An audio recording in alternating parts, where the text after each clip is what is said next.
From the Presidential Palace, Manila, Dateline Malacañang.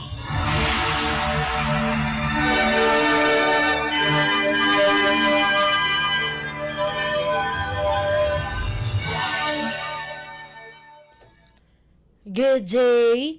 This is Dateline Malacañang, and here are the news. For our top story, Philippine President Ferdinand R. Marcos Jr. on Thursday greeted the Metro Manila Film Festival, or MMFF, on their 50th anniversary. In a video message posted on social media, the president said the MMFF is part of the Filipinos' lives and culture. The chief executive added that the official entries to the MMFF will leave a golden impression to all viewers. This year's MMFF has 10 official entries, namely, And the Breadwinner Is, Green Bones, Himala Isang Musikal, The Kingdom, Hold Me Close, My Future You, Espantajo, Topak, and Uninvited. Let us now listen to the message of Philippine President Ferdinand R. Marcos Jr. Minamahal kong kababayan, maligayang Pasko po sa atin lahat. Ang panahon ng Kapaskuhan ay panahon upang lalong magsama-sama at magmahalan ang bawat pamilya at ang bawat isa sa atin. Ngayong Kapaskuhan, bibidang muli ang mga kwento ng ating lahi dahil ito sa espesyal na selebrasyon na ika-50 taon ng Metro Manila Film Festival na bahagi na ng ating buhay at kultura bilang Pilipino. Ang mga magagandang pelikulang kalahok ngayon ng Golden Year ng MMFF ay siguradong magbibigay ng gintong saya at mag-iiwan ng mga ginintuang aral. Tangkilikin po natin ang kwentong Pilipino. Suportahan po natin ang Metro Manila Film Festival 2024. Isama ang buong pamilya, buong barkada, at panoorin ang 10 pelikula na handog ng MMFF. Mabuhay ang pelikulang Pilipino. Happy 50 years, MMFF, at muli, maligayang Pasko po sa inyong lahat. And you just heard the message of Philippine President Ferdinand R. Marcos Jr. on the 50th anniversary of the Metro Manila Film Festival. Dateline Malacañang. In other news, Philippine President Ferdinand R. Marcos Jr. on Wednesday expressed optimism that love and peace will prevail as Filipinos reflect on the true meaning of Christmas. In his message, the president said Christmas is a crucial part of the core beliefs of the Filipino faithful as the occasion allows them to experience God's presence in its nearest and most intimate form, evoking gratitude, kindness, and happiness to one and all. The chief executive said the celebration and significance of the birth of Jesus Christ transcend the constraints of religion, extending its invitation of joy and thanksgiving to everyone no matter their background. President Marcos enjoined everyone to help him realize his vision for a bagong Pilipinas or New Philippines by emulating the light that led the wise men to meet the infant in the manger, so others may see and experience the hope that the Lord Almighty freely offers to us all. In another video message, President Marcos, First Lady Liza Araneta Marcos and their sons, Senior House Deputy Majority Leader and Ilocos Norte 1st District Representative Sandro Marcos, Joseph Simon Marcos, and William Vincent Marcos encouraged the public to visit tourist destinations in the country during the holiday season. Representative Marcos called on Filipinos to spend the holidays in places with festive Christmas decorations, while Simon urged them to visit the beautiful churches in the country.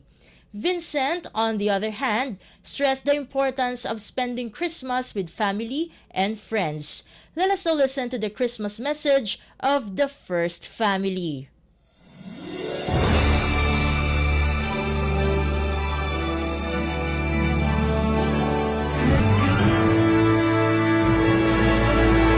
Paskong Pilipino ay ang pinakamasayang Pasko sa buong mundo. Kaya naman, sa kabila ng anumang pagsubok o pinagdadaanan, hindi may aalis sa atin ang magdiwang. Simple man ang pamamaraan. Bisitahin ang mga tanawin sa ating bansa. Panuorin ang makikislap at makikinang ng mga palamuti sa ating mga syudad o probinsya. Dalawin ang mga magagandang simbahan. Kumain kasamang pamilya at mga kaibigan. Hindi naman kailangan mag-arbo dahil nasa ang sulok ng bansa at anuman ang ating kalagayan, ang Pasko sa Pilipino ay pagmamahalan at pag-ibigayan. Ang Pasko sa Pilipino ay pamilya. Kami po ay bumabati sa inyo ng maligayang Pasko at manigong bagong taon. And you just heard the Christmas message of the first family of the Philippines. Dateline Malacañang. Meanwhile, Philippine Senator Miguel Zubiri is hoping that Malacañang had already addressed and corrected several questionable provisions in the proposed 2025 national budget submitted by Congress to prevent it from going to the Supreme Court. To recall, Philippine President Ferdinand R. Marcos Jr. is scheduled to sign the 2025 General Appropriations Act or GAA on December 30th. According to Zubiri, he is hoping that the palace had arranged several items of the budget, such as the education sector, which funds was cut, including the computerization program of the Department of Education or DepEd.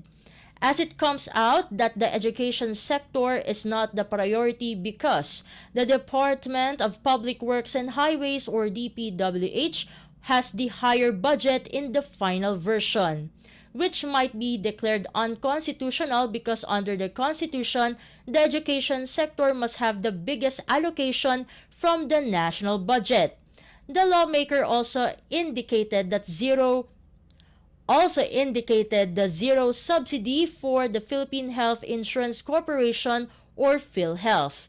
Zubiri said it will not be good if the 2025 budget be declared unconstitutional as this will delay the implementation of the National Fund for next year.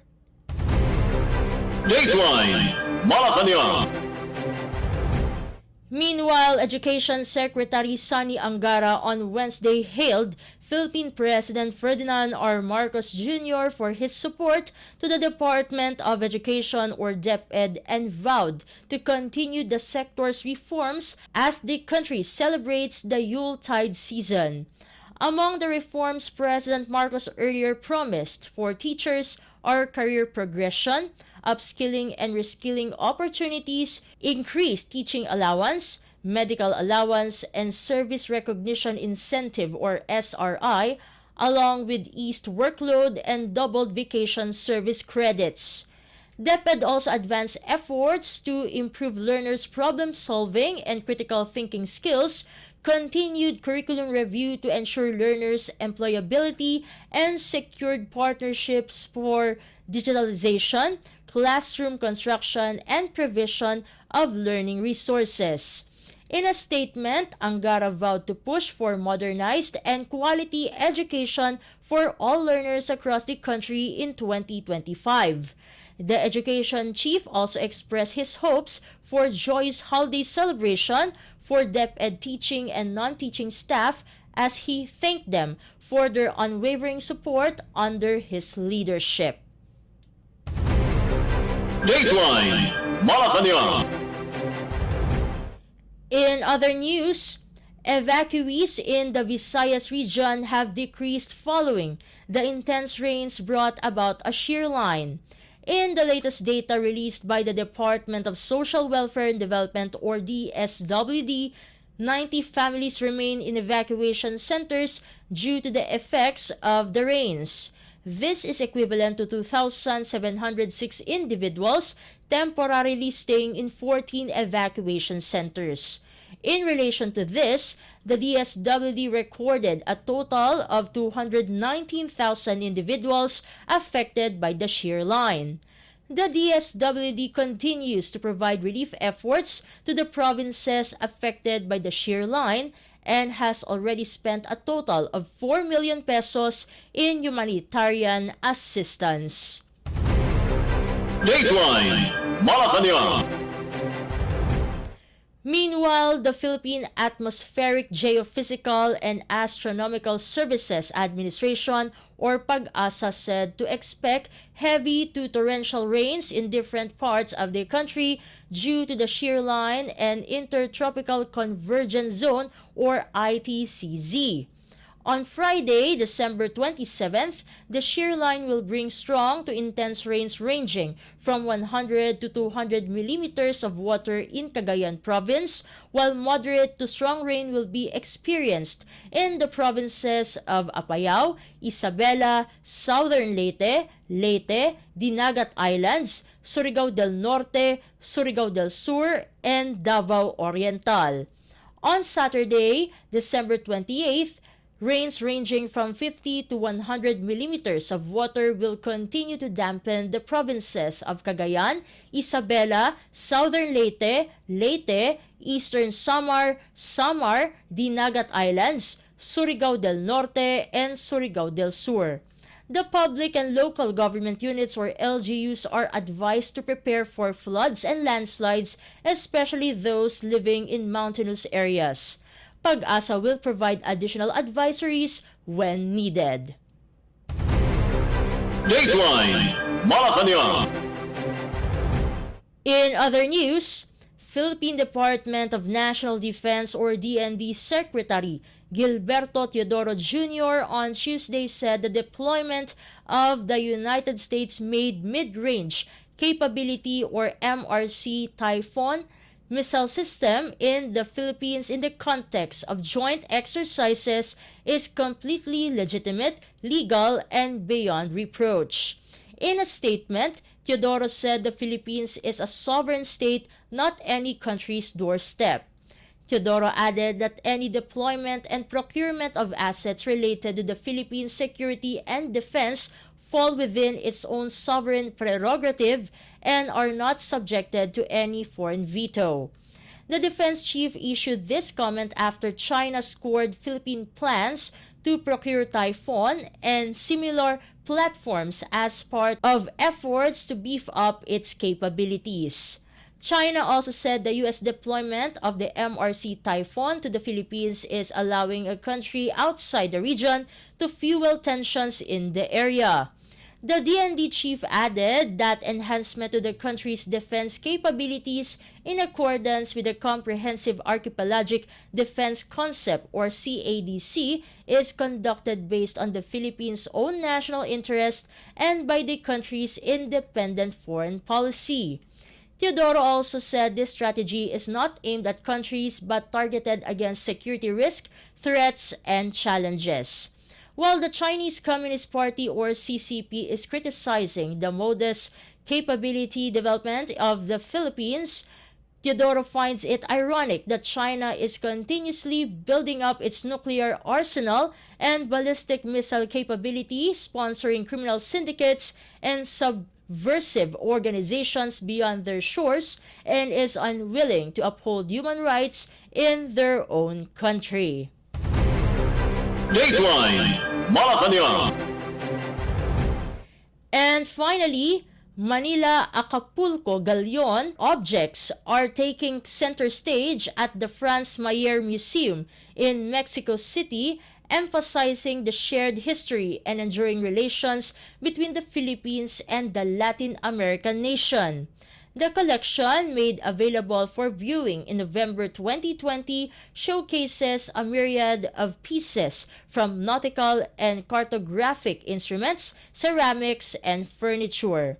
The Department of Foreign Affairs or DFA said a Spanish colonial period Manton de Manila or Manila Shawl will be the newest addition to the permanent exhibit.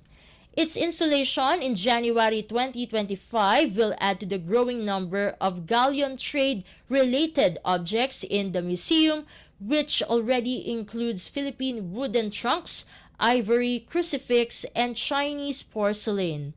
Philippine Ambassador to Mexico, Lilibeth de Apera, earlier toured the museum and delivered a talk on the Manton de Manila and the galleon trade as part of the parallel activities in support of the installation of the shawl. The Galleon Talk is among the many collaborations the Philippine Embassy in Mexico and the museum committed to realize in the coming months.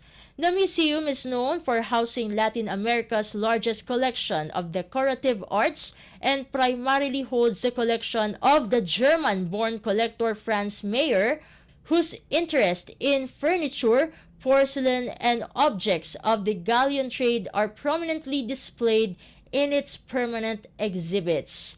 The museum also houses other collections from well-known personalities that add diversity to the museum's overall collection. Franz Mayer Museum loaned objects in the Manila Galleon exhibition held at the Asian Civilizations Museum in Singapore from November 2023 to March 17, 2024. On top of trade ties, the Philippines and Mexico are linked through shared fates. In 1593, the Mexican saint San Felipe de Jesus entered the convent of the Franciscan Fathers in Manila and has embarked to be ordained in Mexico after 3 years. Earlier, De Apera spoke of similarities regarding the Filipino and Mexican language as well as gastronomy, both of which have generated what she referred to as a solid and natural brotherhood between both nations. Dateline Malacañang. Before we conclude our program, Radyo Pilipinas World Service of the Presidential Broadcast Service is heard over the following shortwave frequencies: 9.475 MHz, 15.640 MHz, and 17.820 MHz. You can also visit our Facebook page and YouTube channel at Radyo Pilipinas World Service. You will be able to hear and view our Filipino and English programs, including news updates here in the Philippines.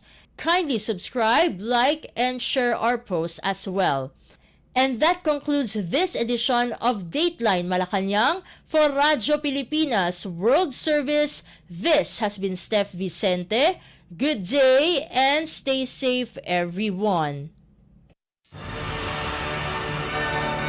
From the Presidential Palace, Manila, Dateline Malacañang.